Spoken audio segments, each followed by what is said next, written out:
Hello, and welcome to Create with the Library. I'm Mary Baker. I'm a library associate at the Brunswick Library, and today we're going to look forward to the holiday season and take a look at making wreaths. Wreaths offer a cheerful welcome or a just right bit of home decor for any season of the year, but they're most closely associated with the holiday season.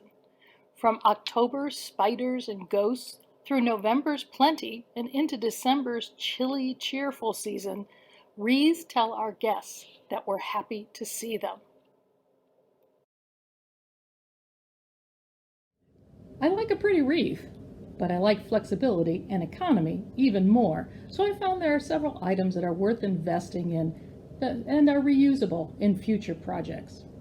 The first thing you'll need, of course, is a wreath form. I've got a couple of items here. This lovely embroidery hoop, believe it or not, makes a lovely wreath. I've seen some wonderful ones. This one is a classic wreath form.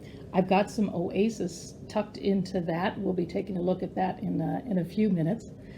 Also, you're going to need some tools. You'll definitely need to have some wire cutters. I personally love to have needle nose pliers so you can get a nice tight twist on your wire. Of course, the wire itself.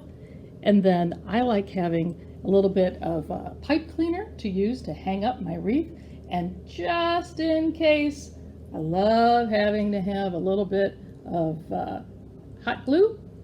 You never know. Sometimes you get some things that just don't want to behave. We're going to make some room here and take a look at a traditional wreath form. Love this because it's so cheap.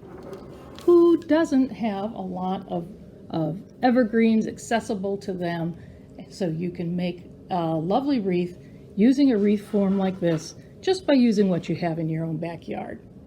As you can see, this is oasis. Oasis is something that will hold water. You can spray it and it will hold the water and keep your floral material fresh. That's great for any kind of live wreath. The other thing it does is it helps give that wreath some structure. So let's take a look at how you'd be using this kind of form. Unfortunately, this is a very small one, so all of this stuff is going to look very large compared to this. I've got some boxwood. Boxwood is lovely. It's kind of a traditional material. You think of that in terms of like colonial Williamsburg.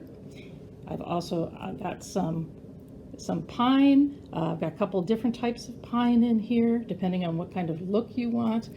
Very easy to use something like this, where you're just going to be sticking the stuff into the oasis. Easy peasy.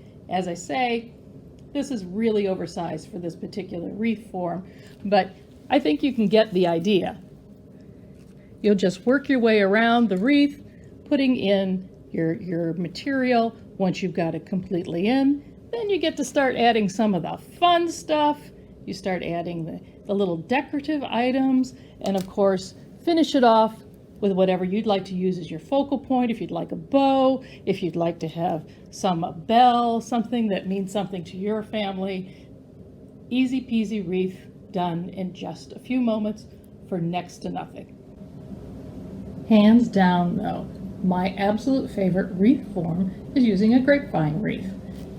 They're very versatile.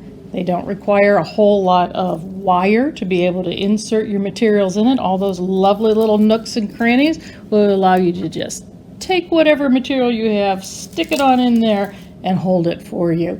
It's great. It makes it very easy to change your wreath out and makes it a very versatile wreath.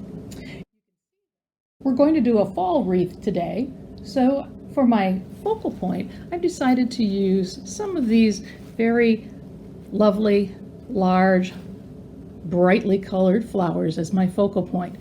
Obviously, I can't use too many, it'll overpower the wreath, but this will be where my eye is going to be going when looking at the wreath. Before you can lay down a focal point, though, you obviously need to put some base down. I'm going to be using several different types of leaves, both a darker leaf as well as a more fall leaf. That's going to give me some depth of color in my design. I'm also going to be adding some of these berries because I like having a little bit of an airy feel to my wreath. I don't want it to be too tight and too formal, so I'm going to be using some of this to give it a little bit of air and room to breathe.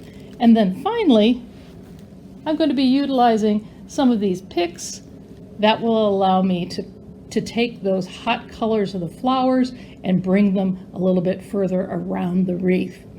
So, I know you don't need to sit here while I put together a wreath for the next hour.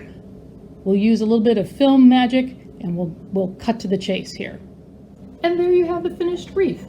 You've got the lovely red and yellow flowers as your focal point and lots of texture and colors to bring your eye around the wreath and repeat the oranges and the yellows and the reds. Thank you for watching Create with the Library. We've got some wonderful resources for you below the video, and keep watching. We'll have another video coming up later in the year to learn how to make bows for your holiday packages. Thanks for watching, and remember to give this video a like and subscribe to our YouTube channel for more content every week.